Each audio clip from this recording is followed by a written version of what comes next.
Yep.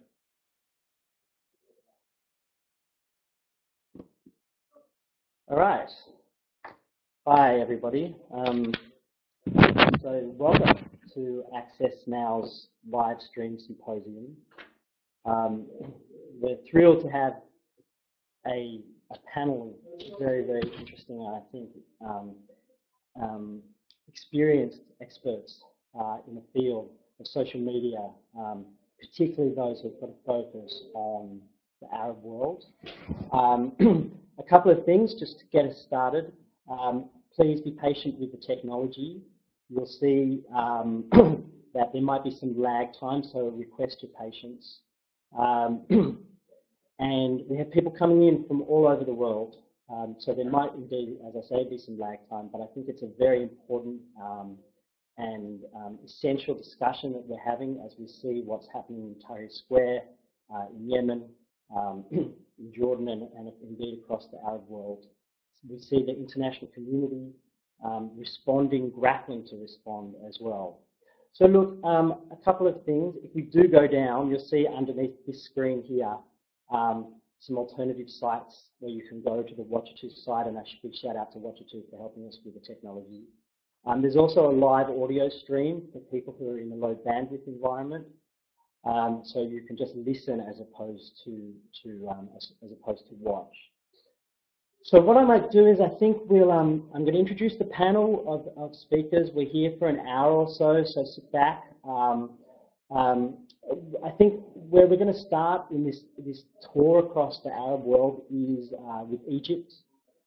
And we have Tarek here to talk to us about really the role of new technology and what kind of significance it's played in getting us to this point. But of course, at the same time, you'll see that we know what's happening in Yemen. There's been an extraordinary series of protests today. Hi, Tarek, nice to see you. So we'll also be speaking to Walid Al-Saqaf, who's a Yemeni blogger and software developer. And so if we can bring him up onto the screen as well, that would be great. But it's not just about what's happening in particular regions, of course. Hello, Walid. Nice to see you. Maybe you can wave. Hello. It's not just about what's happening in particular regions or particular countries. And we're very pleased to have the UN Special Rapporteur, Frank, who I think perhaps is the highest ranking UN official on freedom of speech. So if we could introduce Frank as well, that would be great. Who's calling in from Guatemala. Nice to see you, Mr. LaRue. Very pleased to have you. Thank you very much for coming. We wanted to discuss some of the international norms around this issue of freedom of speech, in particular freedom of speech online. And then also Jillian York is here. Many of you may know of her. Jillian is a specialist. Hi, Jillian. You can also wave. Good to see you. From Harvard, from the Berkman Center. She has a significant amount of experience in the Arab blogosphere and also particular focus on social media. We're very honored to have you join us, and thank you for all your help and assistance. In particular, shout out also to Global Voices, who are extraordinarily helpful and provide a very powerful network in the Arab world and beyond. We also have Marietje who's a member of the European Parliament, who I believe is still trying to get on. And we're going to look at the European perspective here. I think it's very important for us to understand, particularly when Vodafone and France Telecom have been so significant players in the internet shutdown and in the mobile network shutdown over the last week. And we also have one other person as well, who's Amira Al-Husseini, who's a Bahraini blogger and analyst. And we're very pleased to have her online as well. And so we'll add people as we go. We have a couple of people, others in the green room, just in case the internet connection drops out. Again, welcome to everybody. Thank you very much for your patience. I hope that the lag is not too bad. Tarek, if we could start with you. Thank you very much for being here and for taking the time out. Perhaps you could just give us an update of what's happening on the street, what's happening on the ground.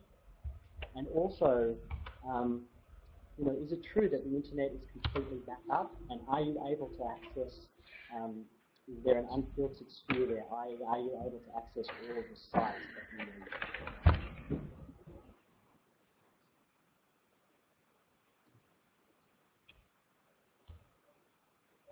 Tarek, that was a question for you.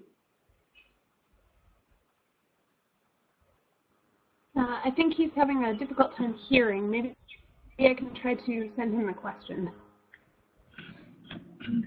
Thanks, Jill. Walid, can you hear me? Oh, yes, I can. Yes, because I can hear you. Okay, appears Tarek is back. Tarek, have we got you online?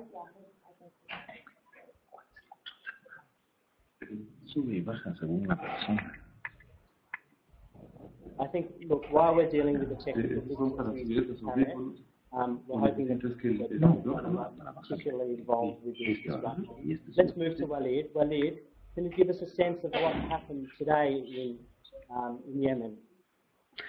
Well, today was rather euphoric in a way. It was the biggest rally that have ever been held in Sana'a, the capital. There are different numbers given, but there are certain roads that I recall, and these roads were totally full. I mean, I'd say, I don't know, 2,000 kilometers. Sorry, that's 2 kilometers. I'm a bit excited. So, so it was really a massive, massive rally, and it wasn't rather peaceful, except for a few incidents that weren't that major, because it was the first time that such a big event happened. So oh yes, these are really good images. You can see that. There've been a few images here and there. I tried to tweet some of them, but the idea is that it's a new thing. I mean, many Yemenis would have never imagined something like this happening. So I'd say, thanks to Egypt, thanks to Tunisia, thanks to Bouazizi. I mean, many things are changing, and it appears to be irreversible in a way. Things are happening that would have never happened before. People speaking out, regimes responding, giving concessions, compromises, one after the other. So I'm hopeful that things will continue to be peaceful, though. I mean, you never know when leaders would snap and then just realize that perhaps it's their end, so they may take certain actions. But so far, it's been slow and steady. The opposition may have learned a little bit from what happened elsewhere, and they are trying to pull the rug a little slower than than usual, so than one would expect. So I'm happy about that. Thank you for that. Can you explain to us?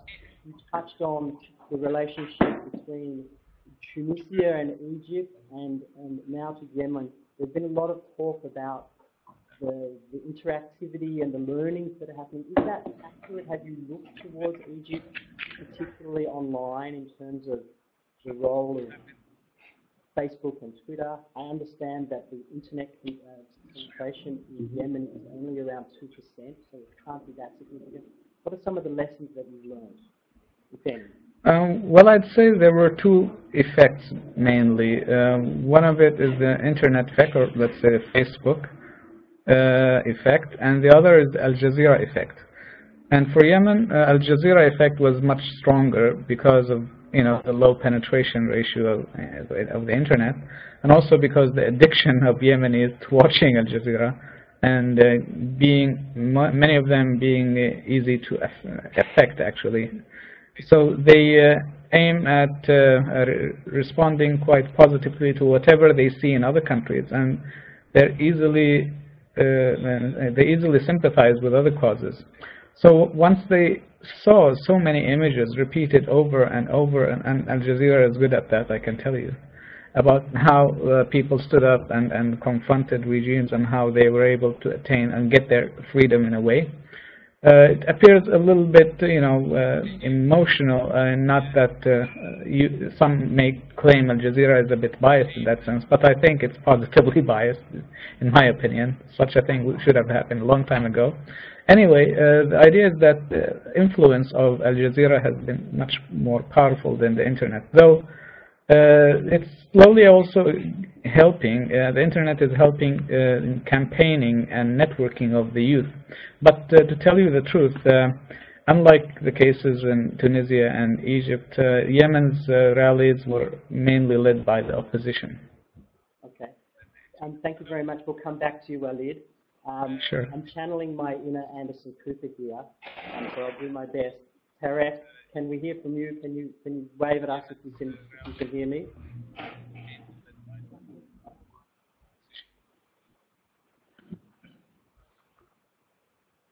I'm assuming, Tarek, that you can't hear me. If you can you wave?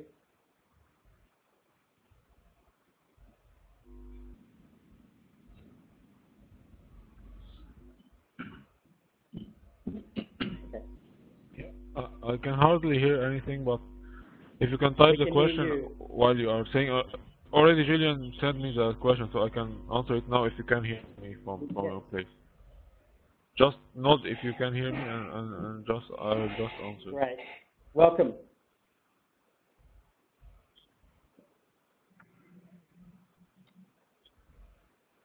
Okay, so I guess the question was about the internet, whether it's back here to Egypt or not. So far, the internet, yeah, what I've experienced here is that the internet is, welcome back, thank you. So what I can see now, or as far as I know, that the internet is functioning very well, the same as it was like before the blocking. I still can access the Facebook, and I have some bad experience with Twitter, but still we can access it through other applications, so it's still normally almost okay. No, it wasn't blocking sites. No, before the protest, like 3 or 4 days before it, they started by blocking Facebook and Twitter. But yes, later on, just the day before on Friday, last Friday, they turned the whole internet off. They brought the internet down, not specific sites. You know, the links coming from the international links coming to the ISP, they brought them down. So there were no access to whatsoever in the internet. And can you give us a sense, Tarek? But now the internet is okay. We can access anything. Yeah, almost everything is out there.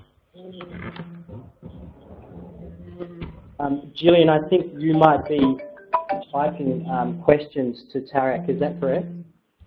I can, yes. Are you on a chat with him?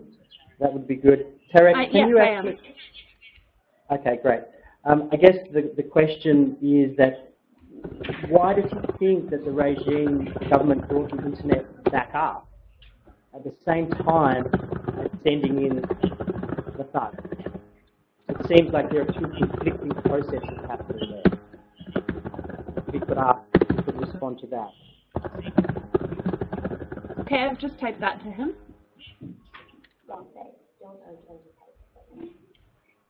He can hear you now. Okay. Thanks, Jillian. Okay, your question is why the regime brought the internet. Okay. Because, in fact, when the regime first turned off the internet, they were thinking that this will stop protesters. They thought that this will prevent people from communicating with each other, and this will ruin the protest itself and make people not able to organize their protest. But what happened on the ground is that the protest became bigger and bigger, even without the internet.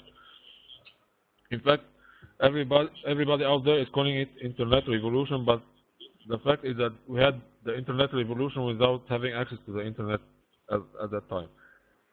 So the regime found itself that just fighting with the wrong weapon, that the internet blocking not going to work. So they flipped the weapon, and now they are using the internet in order to communicate with people and let them not go to the protest and Twitter to send messages to people asking them to stay at home, and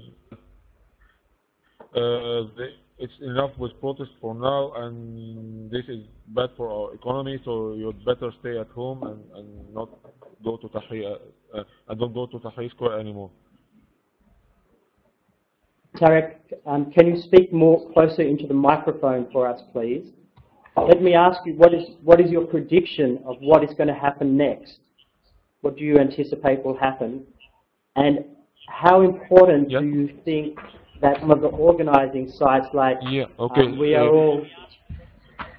Sorry, go on. Continue. Yeah.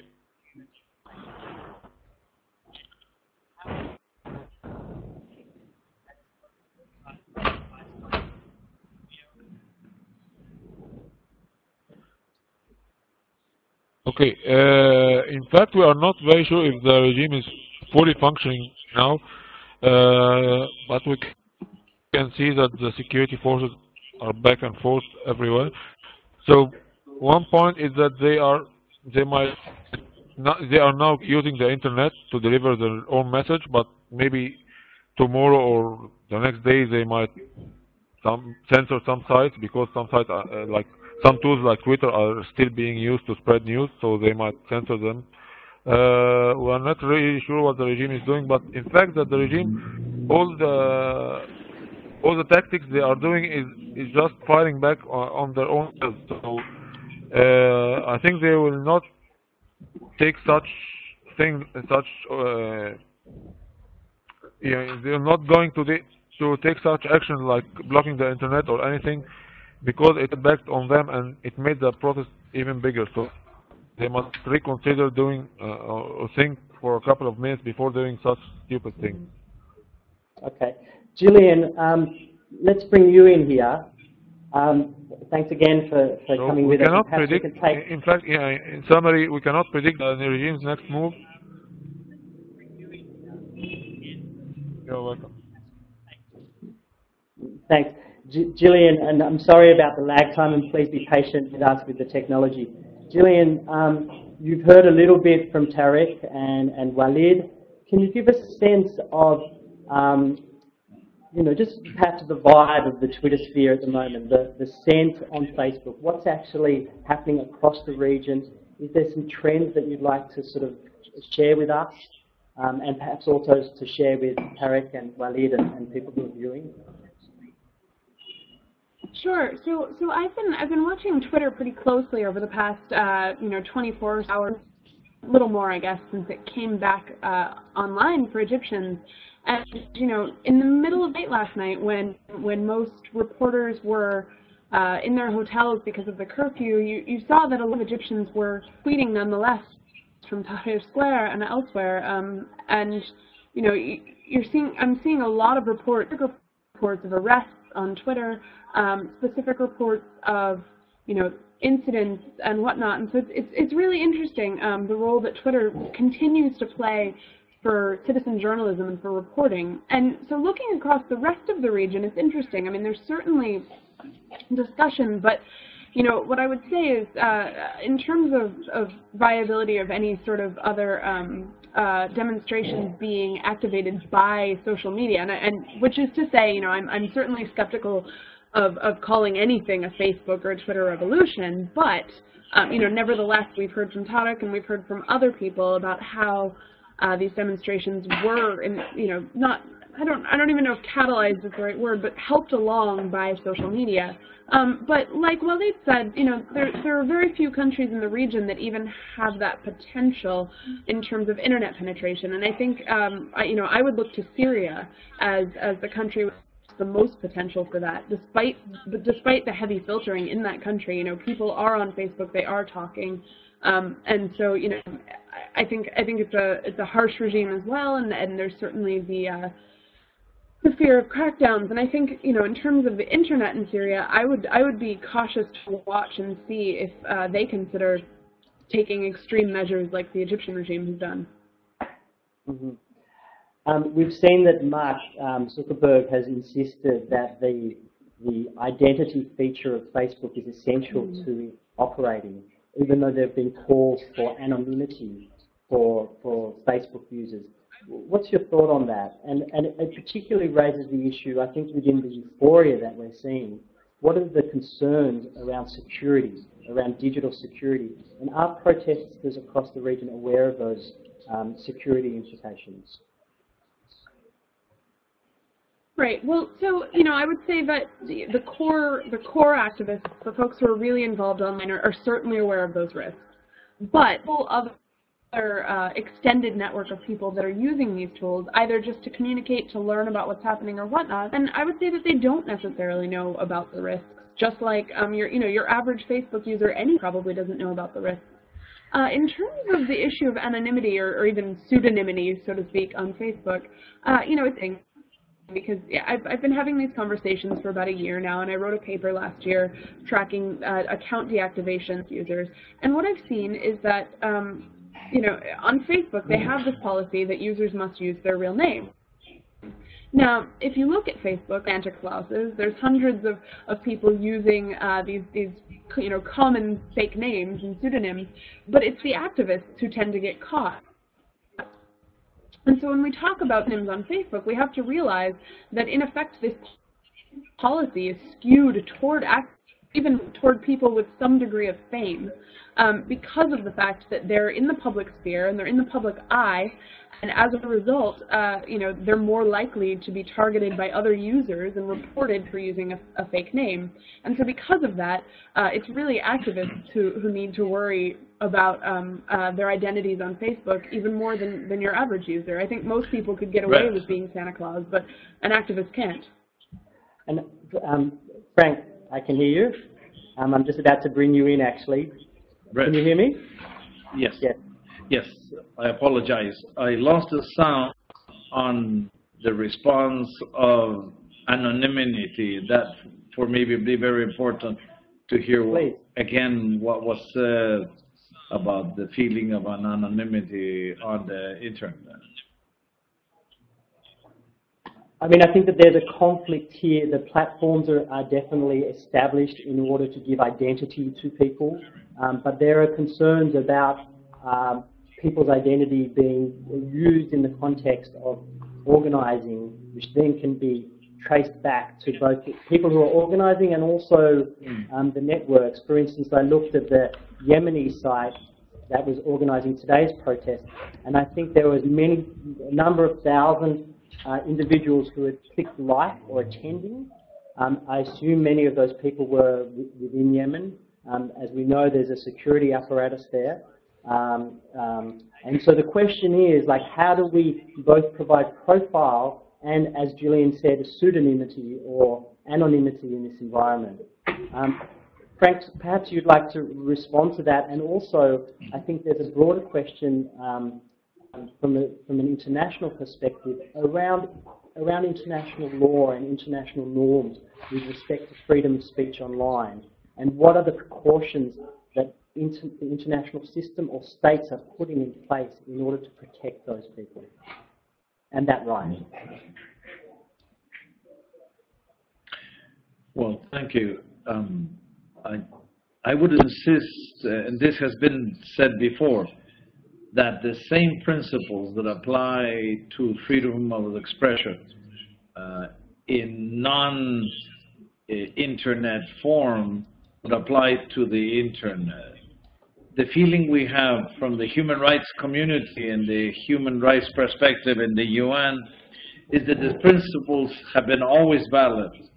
And as a matter of fact, if you look at the Constitution of UNESCO of 1946, the Universal Declaration of 48, and then Articles 19 and 20 of the ICCPR, all of them talk about the right to seek and receive information and to impart information and opinion through any means possible, including the use of images or any form of communication. So I think this easily includes the internet.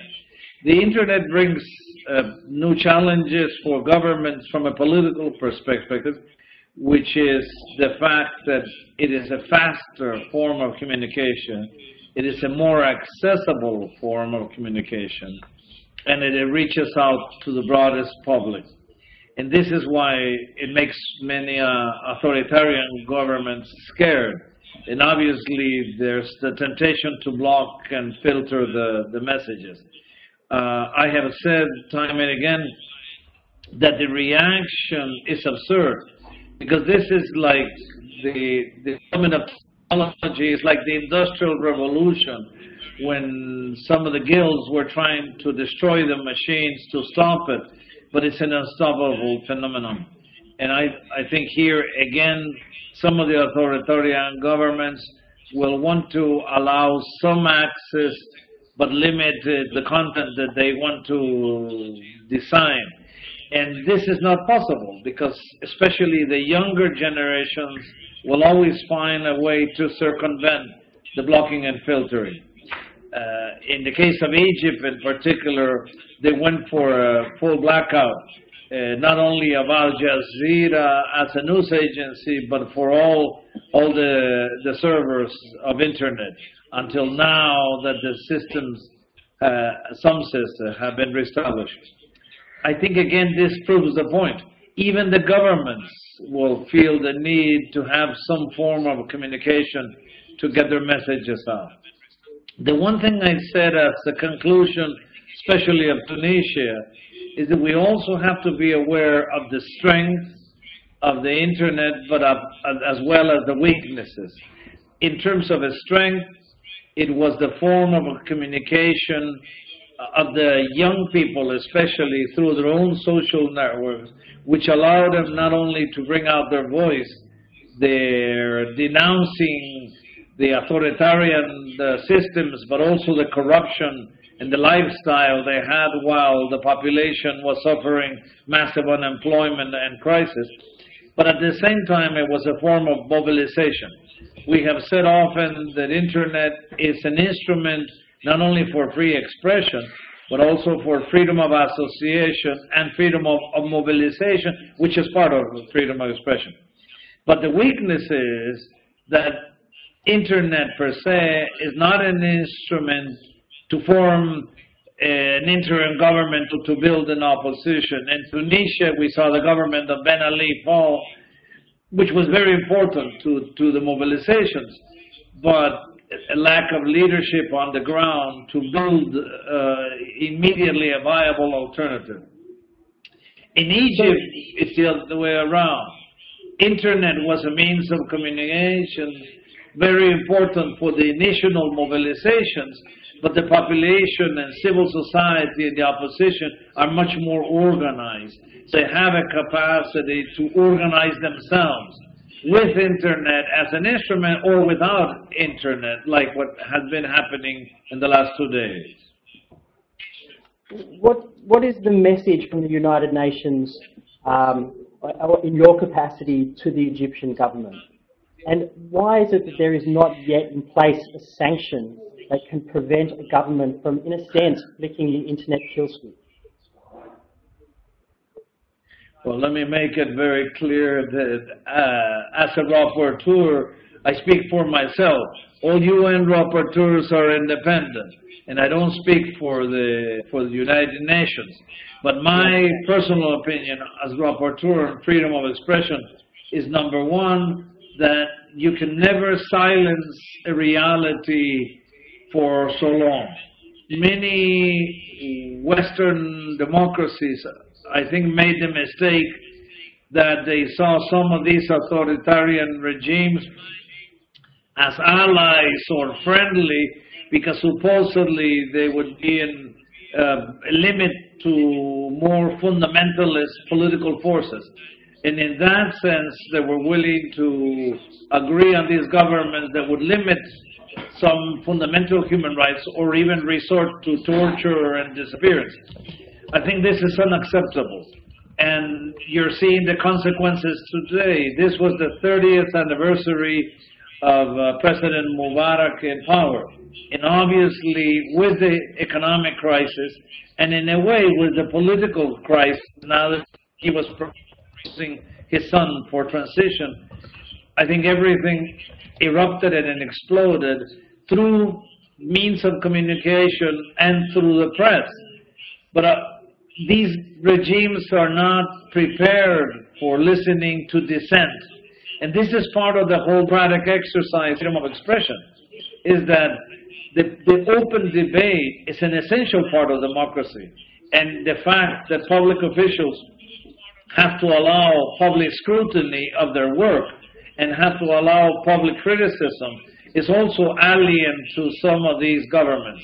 So the crisis was inevitable. And I think here's where freedom of expression is never compatible with authoritarian governments. And especially now, you have an element of age. It is the younger generations who are the experts on communication technologies, and it is the younger population who will mobilize and convene everyone.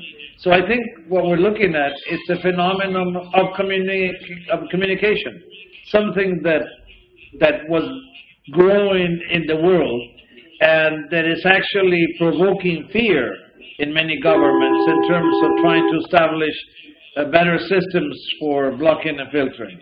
But I think it will never happen. Can I check if Marietje Schaake is on the line with us?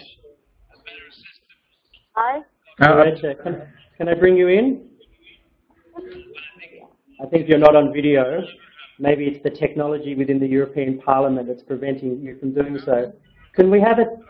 Welcome to the symposium. You can see, I think, that you're joined by Frank LaRue from the United Nations, who's the Special Rapporteur, who's just given us his perspective, his own perspective on freedom of expression and the relationship between states and new technology. A couple of individuals from Walid from Yemen, Tarek from Egypt, Jillian York from Harvard in Boston. It would be great to hear from the European perspective. Do you think that the European countries are sufficiently prepared for this, for the so-called revolution, for the internet revolution? And in fact, is it an internet revolution? We know that you have, in particular, have been an advocate for freedom of speech online, for internet freedom and for digital rights. Do you think that the European states are doing enough to support and protect citizens both within their own jurisdiction and also internationally?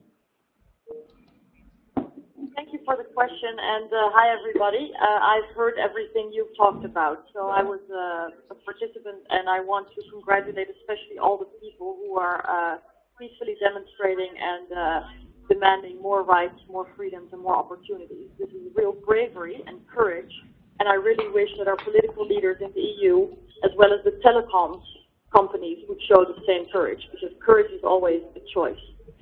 Now, do I think that we do enough? No. Otherwise, I would not be urging for more awareness of the role that information and communication technologies play in safeguarding fundamental rights. And I think we need to step up our efforts, but also our collaboration. So I'm setting up a working group between businesses, human rights organizations, and politicians to share knowledge, because it's often difficult for people to understand the exact impact of these technologies. And I think we have to talk to each other and be ready for rapid responses. So, for example, we've all been looking to the role that Vodafone has played in Egypt over the past days. And we don't have all the information yet, but what I would like to know is whether they would have made the same decision to cancel all their services if they would have known that political leaders were behind them in standing up for fundamental rights, more so than for the calls of the Egyptian authorities to suddenly use a kill switch. So these are the kind of things that I think we need to work on much more vigilantly, and I'm trying to take the lead on that here in the European Parliament, because as a member of the Liberal group, freedom of expression is one of our main focuses, and we believe free expression underlies a number of other rights. Thank you very much, Marietje. Can I get a sense from you, is there sanction in place for companies like Vodafone and France Telecom that many would argue have been complicit in these abuses in Egypt, in supporting of the regime. And incidentally, and Tarek, perhaps you can confirm this, but there have been mass SMSs that have been sent out using Vodafone as the operator to mobilize pro-Mubarak thugs, I would say, on the streets of Egypt. Is that correct, Tarek? Have you seen those SMSs?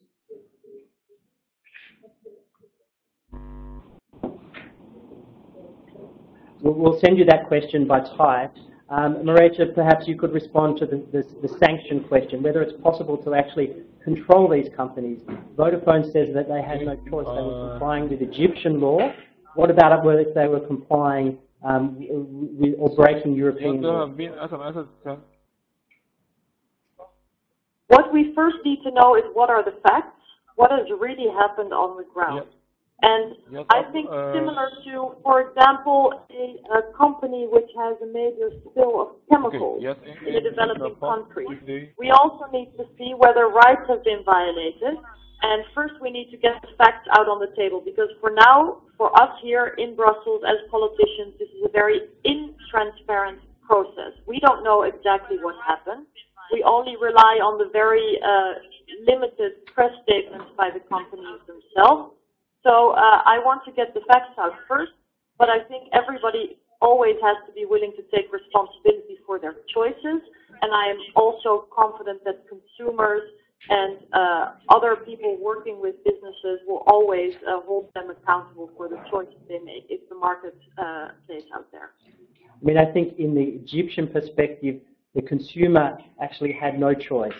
The mobile networks went down, and then the internet went down. Remember that Vodafone is the 4th largest ISP in Egypt. Tarek, can you... Oh, you're absolutely right. I mean, actually, consumers in the rest of the world, I think the fact that Egyptian citizens had no choice and were effectively thrown in the dark from one second to another.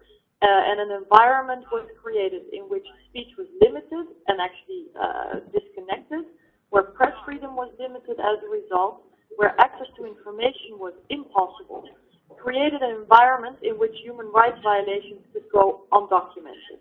And this is really a fundamental set of violations, which I think we have to challenge, and I think we have to react very strongly and clearly to this Egyptian case, because I believe, as unprecedented as it was, it will set a precedent for other cases which we can already witness in countries like Syria and elsewhere, where limitations to free communication and information sources are already taking place in an attempt to repress people. Okay.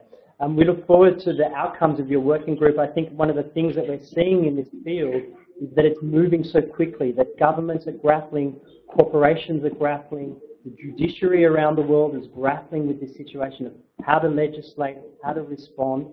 There's a tension, I think, that's going on here that's as yet unresolved.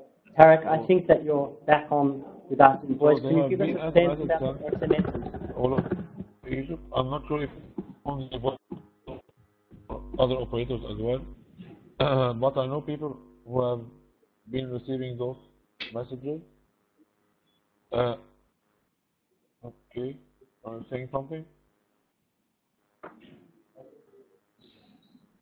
Yeah, okay. So, almost everyone I know have read those messages. They are asking people that, okay, you have already demonstrated and your voice has been heard, so just stay at home for now and see if we are going to achieve your requirements or goals, and then decide if you would like to go for demonstrations again or not. And they are saying that the demonstrations are harmful for our economy, so they are saying stop demonstrating because this is for ourselves.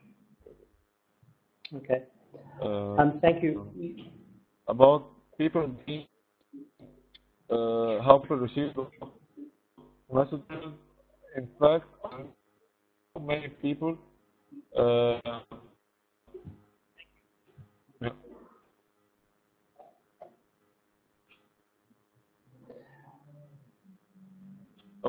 asking about how people receive those messages.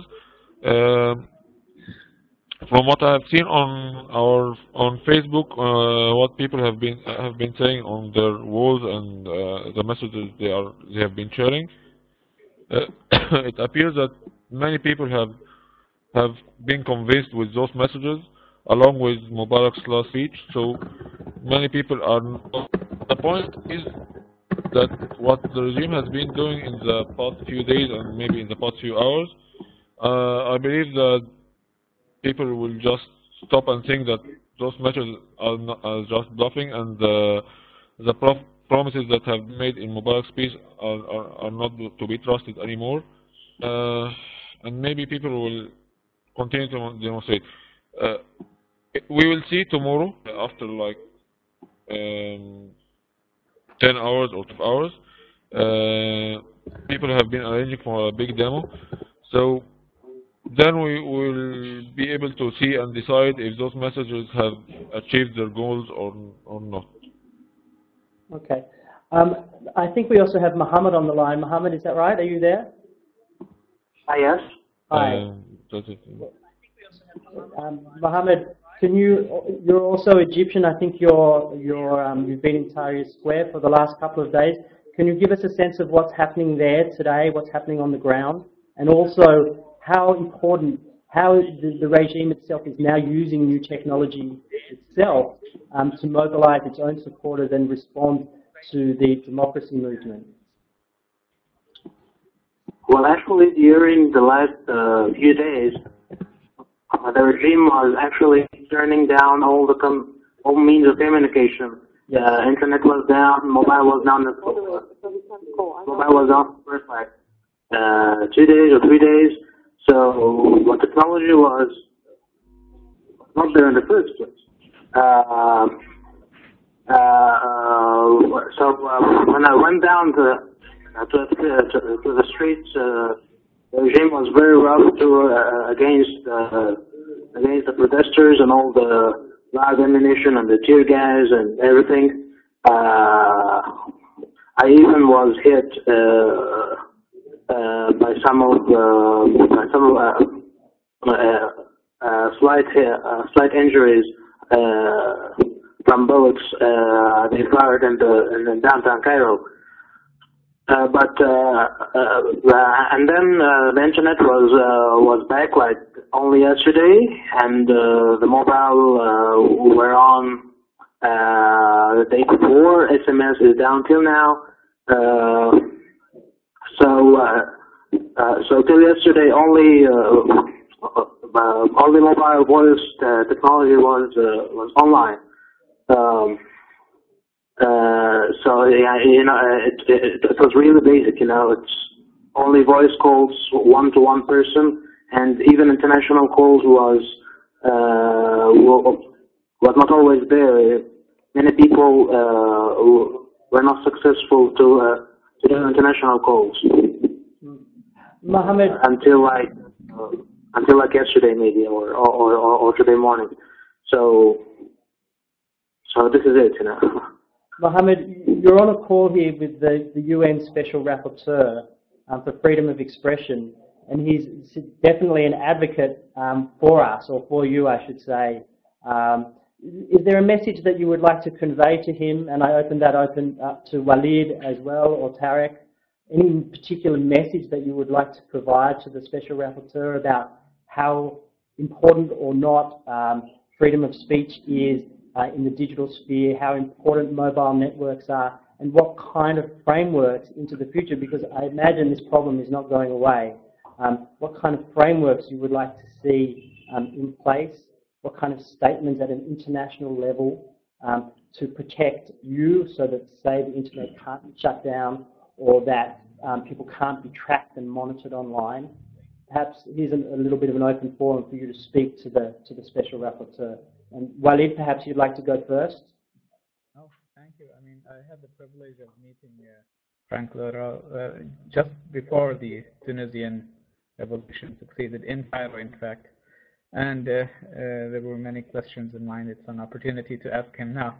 The idea is that with technological convergence upon us, seeing it happening everywhere in terms of merging digital TV with the internet, and now Google TV appearing. So everything now is more or less integrated, or going to be integrated into the internet. So it will become a backbone of information. And given that this is the information age already, and you can see that information is power, and governments want to control it. So how could you, would there be any legislation in place, or perhaps a specific definition, including the word internet somewhere in legislation in the future? How feasible is that? Well, as I have mentioned before, there can be a specific legislation about internet given the new technologies. But in terms of human rights principles and in freedom of expression, what we already have is absolutely applicable to internet. What internet gives us is a more dynamic medium to communicate, a more democratic medium. My report this year, by the way, to the Human Rights Council will be on freedom of expression and internet in the first week of June. And one of the topics I'm presenting there is the strength and the political force that internet has that should not allow governments to use that as an excuse to block and filter or to criminalize internet, because we see the use of all crimes like defamation or slander against public officials being used because of the use of internet. But we also see new crime, bank panic or financial panic used for internet. So we believe there should be a process of decriminalization to open internet to be used by everyone. And finally, the question of accesses. Access for me is essential when we deal with internet because it is a democratic form of communication, but only if it's accessible to all sectors of the population, especially to the poorest, most remote, most rural communities. And here we link not only freedom of expression and the right to education, the right to free association and mobilization, but also the right to development. There is no chance of enjoying development if there is no electronic communication in the future. All this will be said, but within the framework of the existing human rights. I become a bit nervous when we talk about drafting special rights for internet due to the fact that this can be used as an excuse by many states to actually restrict the use of internet. When in the human rights perspective of freedom of expression, we're looking for the openness, the broadest openness, the most open use of any medium possible to seek and receive information, but also to express opinions, cultures, and the diversity of views. Okay, Mohamed, can I ask you if there's a request or a question that you have of the Special Rapporteur for him to take back to the United Nations? Either whether it's to do with Egypt or more broadly. I mean, should the United Nations do something to a situation like what happened in Egypt before? I believe, this is my own personal opinion, I believe that democracies in the world in general have been very slow in the response to what has been happening in some of the North Africa and the Arab countries, due to the fact that this was a crisis brewing for many years. This is recently has exploded with the use of the internet, but the disgust of the population with the authoritarian regimes was there. Most of them are reaching 30 years in power or way over 30 years, and most of them have been responsible for human rights violations such as summary executions, arbitrary detention, and the use of torture. So my feeling is that there was for many years too much silence. Even today, the UN has to have a more emphatic and active response. There is a joint press release by several rapporteurs and mandate holders. I have joined this press release, but I am planning a release on my own, specifically on Egypt, where we could be more specific. The criticism of the gross violations of human rights, of the use of thugs to suppress what was a peaceful demonstration and concentration of the population, and to remember that public demonstrations are also part of freedom of expression. Yes. So I think, Jillian, you've talked about, I mean, these revolutions don't just happen because of Twitter or because of Facebook. You call it a human revolution. Perhaps you'd like to talk about, give us a sense of why it is that it all just bubbled over now, and perhaps also give us a sense of, like, if we talk about the impact of social media, how do you actually measure it? How are we determining, other than it just being anecdotal? Are there statistics? Is there data? What is the analysis that's going on behind the scenes to be able to inform the debate? So that's a question. I mean, you're right. I have called this a human revolution, and I think that, you know, my view on that has been influenced more from anecdotal evidence and conversations with friends and activists in Tunisia and Egypt than it has been on data. At this point, you know, I think it is a bit too early to make determinations, you know, and to be able to quantify how social media has influenced protest in these countries, you know. But when you look at sorry, loud noise. When you look at Egypt and how directly it followed the events in Tunisia, it's hard not to assume that it was influenced, that piece. And I said, you know, not a WikiLeaks revolution, not a Twitter revolution, a human revolution. My point was these tools are not being used or that they're not useful, but that Western media in particular is often very quick to try to brand any sort of protest action that involves the internet, and it seems that, you know, the effect that has is sort of blocking out the reality of what happens in these countries. And, you know, I mean, I think Egypt, we've seen a lot of that reality on television. When you turn on CNN, sorry, you can feedback. When you turn on these channels now, we're seeing the reality for the most part of what's happening. We can hear you. Okay, thank you. Sorry, I'm hearing echo. But with Tunisia, that wasn't necessarily the case. And so when I made that point, I was coming from a bit of a different perspective. However, you know, in terms of quantifying the effects of this, I think in the coming weeks we'll be able to know more to that effect. I'm going to bring in a further panelist. Aasil, Aasil, are you there? Yeah, I'm here. Okay, great. Good to see you. Good to see you too. Perhaps you can just give us a moment background as to your perspective, and you know, as you are Ibrahim's former, I think, chief of staff or advisor. Perhaps you could give us some perspective as to what you think some of the trends are that are happening in the region, and particularly in the Arab world. Thank you. I was active in some political campaigns in Southeast Asia, but I think the context within which I was working is very much applicable. There's a few things to consider. In a country like Egypt or in countries throughout the Middle East, where you have severe repression of freedom of speech and freedom of expression, where newspapers are completely controlled, where the discourse in public is, there is no public discourse because of fear that your views will be overheard by secret police or by people who will then report you to the authorities. Even though the impact of social networking on the actual demonstration today may be limited, you may not be able to say that, you know, without Twitter or without Facebook, these demonstrations wouldn't have happened.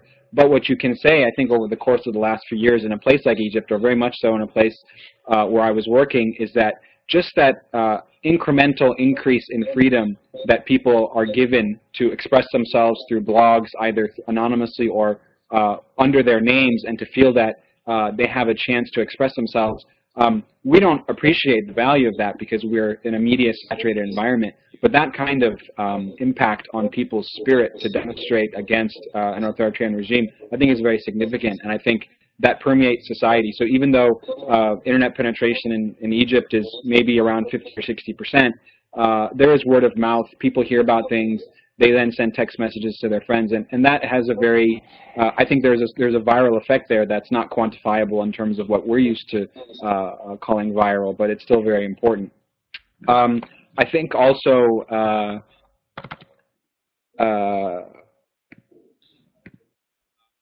let me ask you a question about the sort of the interplay between social media and traditional media like Al Jazeera. What do you think is the relationship there, and how do you, who's feeding who, and in a sense, how is that impacting on the streets?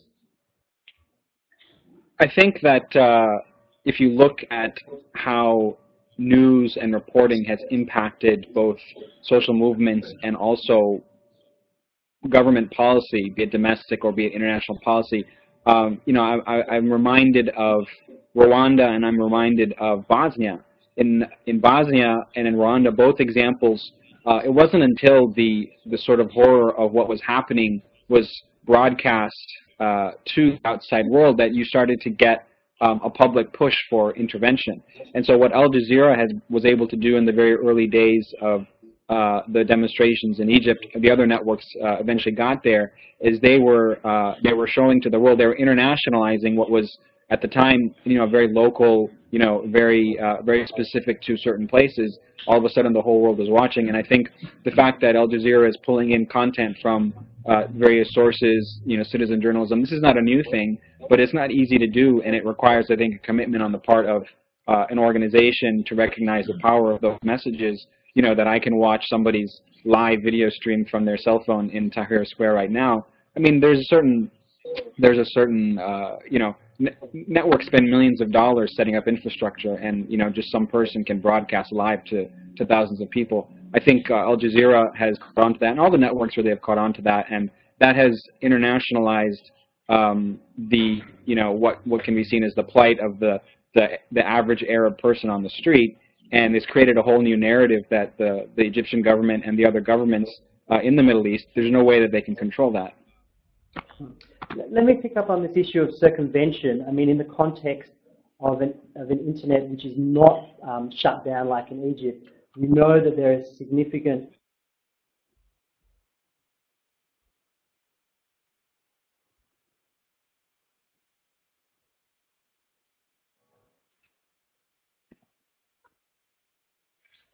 Hello, is Brett gone? I think we just lost Brett.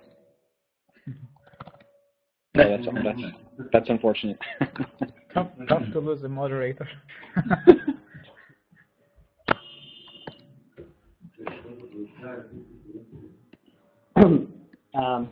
work with, and also how it manages to track where censorship is taking place. I think we lost most of that. Yeah. Could you just repeat that question? Okay, sure. Yeah. Sorry. I was getting excited about circumvention.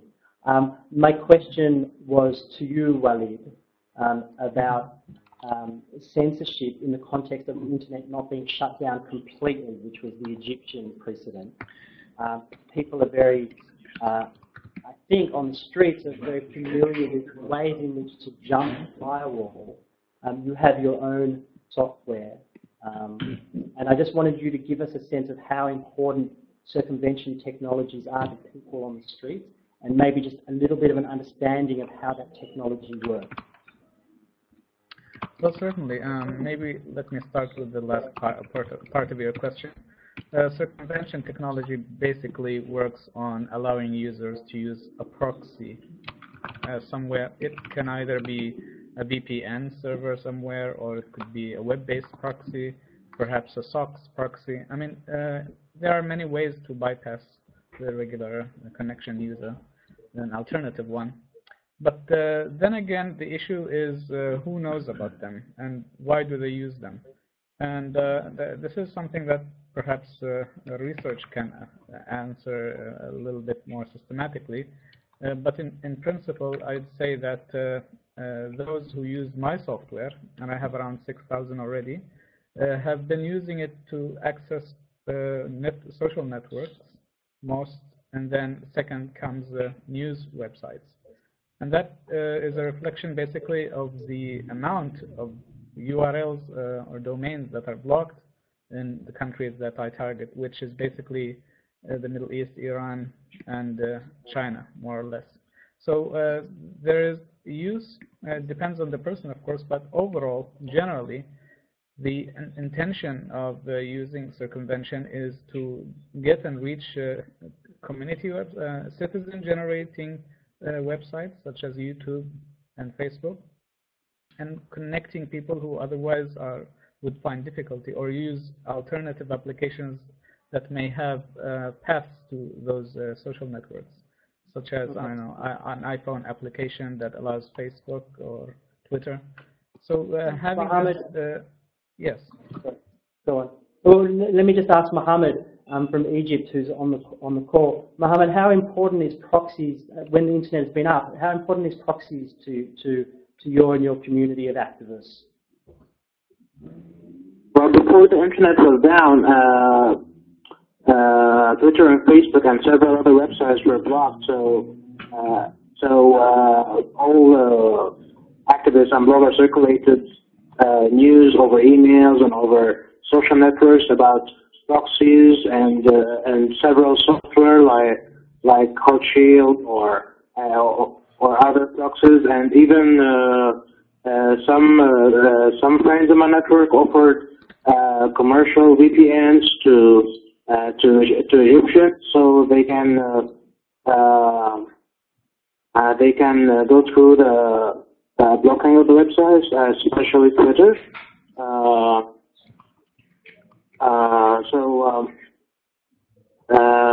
And then the internet went down, so there was no meaning for proxies after that. And then currently,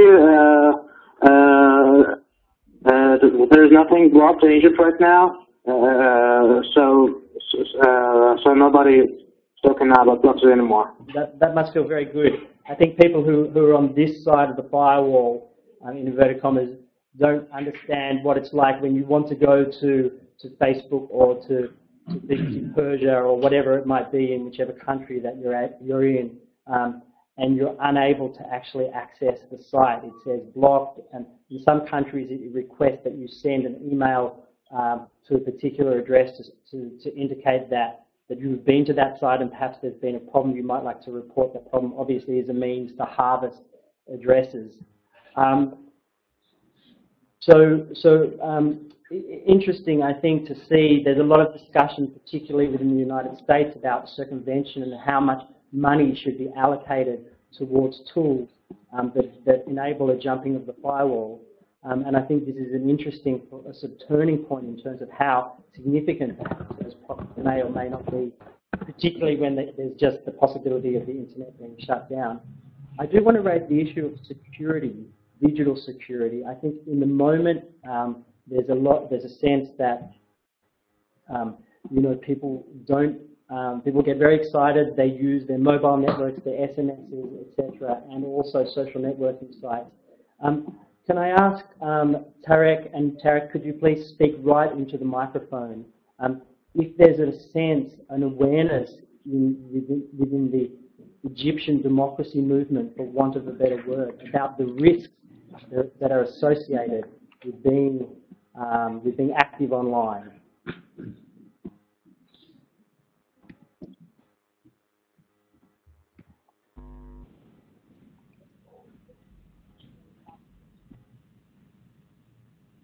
So, Mohamed, perhaps you could answer that question. I'm sorry, repeat the question, please. The question was about security and awareness of the risks that are associated with operating online. People are continuously aware about encryption, especially during the risk of being active online No, ago the Egyptian police have made a dedicated section for monitoring the Facebook. Okay. Go on.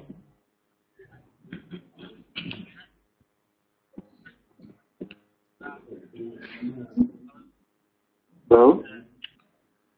Okay, sorry, because I can't hear anything, so I'm not sure when to start talking and when to stop talking, but anyway.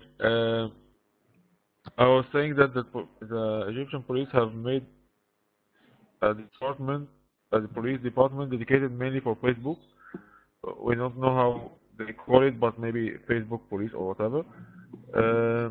So for sure they do monitor if they do not log inside, they might be monitoring them. They might be having accounts and monitoring activists online, see what they are doing. The same way we are using social media to share information, for sure the security are also using it to grab information and to see what people are doing and what they are arranging for. The 25th of January protest was mainly arranged on Facebook, but the police was fully aware of it. So they use the internet in knowing when it will be arranged and in preparing themselves to crack down the demonstrators and everything. Also, just today, one of the Egyptian very famous bloggers and activists who is called Sand Monkey have been arrested by the police. I'm not sure if he have been arrested because he has been in Tahrir Square, or they had grabbed information about him from his blog and tweet, and that's how they reached him and arrested him. I believe in the coming few days many activists and many bloggers and tweets will be arrested as well. So we are not sure how the police will act, but for sure they allowed the internet, because when they blocked it, we were blind and they were blind as well. So they found out that they have to enable it, and both of us can see, and now we can use it for our side, or the protesters can use it for their side, and the security can use it for their side as well. So I think, in a sense, that we've talked about the cat and mouse game that's ensuing, and who is going to win this battle.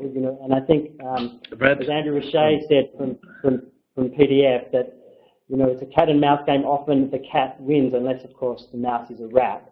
Marietje, I might start with you for some closing remarks, perhaps just a minute or two on where you think this is headed, and the role that the European Union, or in fact Holland, might be being able to play proactively in steering this in favour of justice and dignity and the respect for human rights. Well, I think what Frank said earlier is very true. The internet has changed a lot, but not the fundamental rights that people have. And we should be also careful for over-regulation, but we do have to focus much more on people's rights. And I do believe that a realization of that, in the broadest sense of the word, has sunk in here in Europe. There's going to be a revision of the neighborhood policy, which is the EU policy that deals with, for example, Northern African countries. And I think we have to be in this for the long haul. I'm glad in a way that, we are now brought together and that this topic is brought to our attention, but it's not for positive reasons. And I think what these popular uprisings are showing is that Europe, but also the United States, needs to put its focus and energy with the people much more. And I think we are very much awoken, and I also believe we have to stay very focused on protecting human rights, including when information and communication technologies are involved. It was earlier said that information is power. This is absolutely true.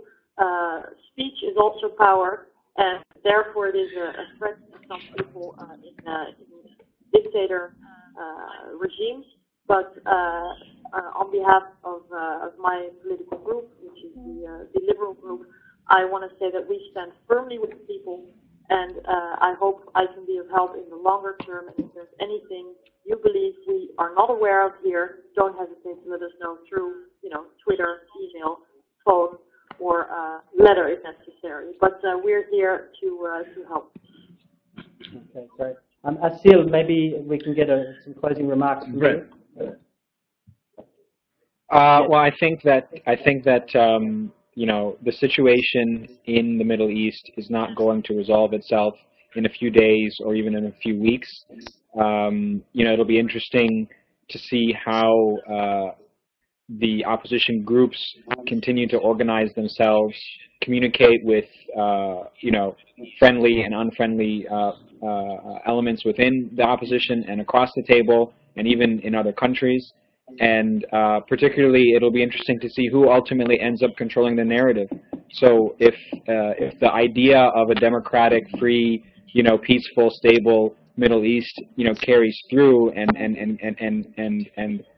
wins out over the sort of fear of the region descending into chaos, or there being, radical groups hijacking the message, then, this will, I think, largely be determined by who controls the narrative. And the media plays a huge role in that in terms of shaping people's opinion and reaching out and creating linkages. So it'll be interesting also to see to what extent a crackdown in Egypt or in other countries makes use of people's vulnerability through text messaging and through making even phone calls that are tapped. And this is something that the international community should not be a bystander on, and I think should send clear messages both to the private sector and also to governments that we're in a new era, and these types of and these forms of oppression, which have gone on for so long, are not tolerated, because constituencies in Europe and constituencies in the United States don't want to see it, and they don't want their aid money subsidizing that kind of oppression. So that's what I have to say. Thank you very much. Jillian, I can see you nodding furiously in the corner down there.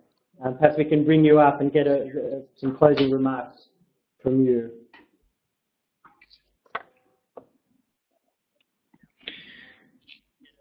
I think we may have lost your vision, but certainly I think I can hear you in the background. There you are. Great. Sure. Sorry, my screen just froze in the midst of that, so I'm not sure if I heard the entire question. But just, in terms of echoing what Aasil just said, in terms of corporate responsibility, there's Vodafone, and there's also, in terms of filtering, if you look at the countries in the Middle East and North Africa that are filtering, the vast majority of them are using American-made tools to do so. If we look at Tunisia, they're using Smart Filter, an American company, to implement their filtering. Yemen is using WebSense. And so, we need to think, and I'm coming from a U.S. perspective, but in terms of U.S. policy and other foreign policy, I think we need to look at what is happening at home, how our corporate entities are affecting restrictions on internet freedom in these countries. Yeah, and just picking up on that, thank you, Jillian. Just picking up on that, on the screen, I think you'll see a link to the campaign that Access has been running, which has been calling upon Vodafone to both restore the net and now maintain the net. I'm not sure, I think signatories from over 100 countries people from 100 countries have signed that petition, so I would encourage you to sign it and also to tweet it. Walid, right. Can we hear? Oh, Frank. Let's hear from Frank from Guatemala. Yeah, I have to jump off, but there was two comments I want to make before leaving. Number one is that we will all be paying very close and direct attention to the situation in Egypt and around the region. So please keep us informed. I'm willing to react at any moment, and even willing to travel to Egypt when there is an interim government or some form of transition. The other issue would be very important. In my report to the General Assembly, which was on protection of journalists, I think we have to look at the issue of journalism, democracy, and the protection of human rights all in one light. What I mentioned at that time is that not only is there an obligation to protect journalists in zones and moments of conflict and expand or design a new definition of what an area of conflict, because this may not be a civil war yet or an armed conflict as defined in the conventions, is an area of grave danger for human rights defenders, health workers, and journalists. And we have to define some mechanism.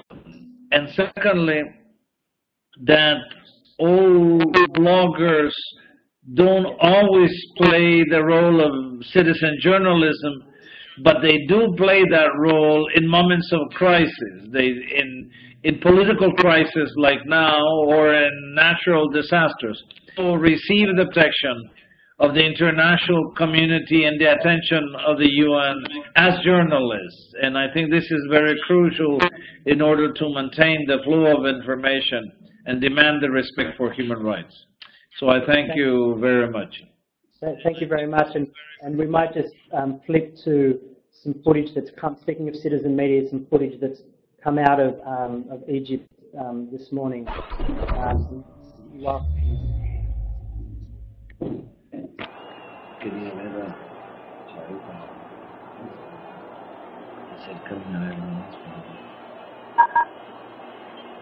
And Mohamed is probably looking familiar to you, unfortunately. Mohamed, would you like to make some closing remark as we watch this? Well, I think that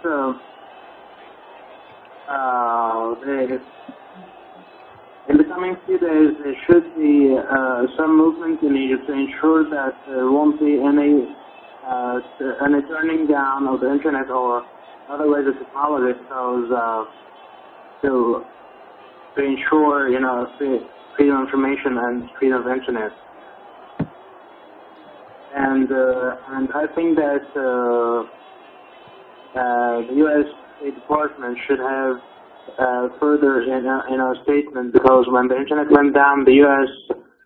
Department didn't give any serious statements about this until things went very intense.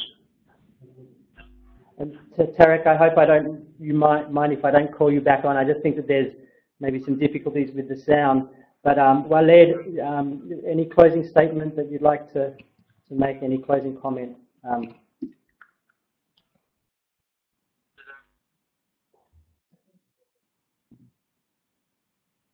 I'm not sure if I can hear you. Not exactly. I think that. Okay, is it okay now? We've got you. Yeah. Got you. Just a quick I mean, I just close up. Yeah, I just wanted to extend my support to our colleagues and bloggers and journalists in Egypt. We're all with you in this trying moment in history. I mean, it's either a make or break, and I feel the sensitivity and critical point you have reached, and it only requires a little bit more patience and a little bit more resistance and resilience. And we've seen all over the press, it's not only against bloggers, it's even journalists now. You've heard today breaking news that the Cairo bureau chief of the Washington Post and photographer were arrested. So did they arrest the Reuters bureau chief. And it's getting really ugly. So I'm not sure where it's going from here, but I feel that once the dust is settled, we'll be seeing a really new Middle East. Great. Okay. Well, thank you. I think on that note, let's close it up. Thanks to all our panelists. I'm not sure exactly how people should express their gratitude online. Do you tweet, clap, or click your mouses or whatever it might be? But thank you very much to everyone who's taken the time, particularly those in Egypt and in Yemen and beyond. We very much appreciate it. Again, if people are interested, there's a number of petitions on the Access site. We're also launching our global proxy cloud as well, that enables, rather than responding at moments of crisis, trying to scramble, but to have an army, for want of a better word, of computers that are able to provide bandwidth and IP addresses for people on the other side of the firewall, so that they might be able to access sites that are blocked. Thanks very much, and we hope to have another discussion in the next period, so we'll keep you posted. And the recording of this will be up online on our website, and so you'll be able to see it. and would encourage people to tweet the link, which I understand will be accessed now, .org/live. So thanks again, and thanks to Watcher 2 for helping us with this production. Thank you.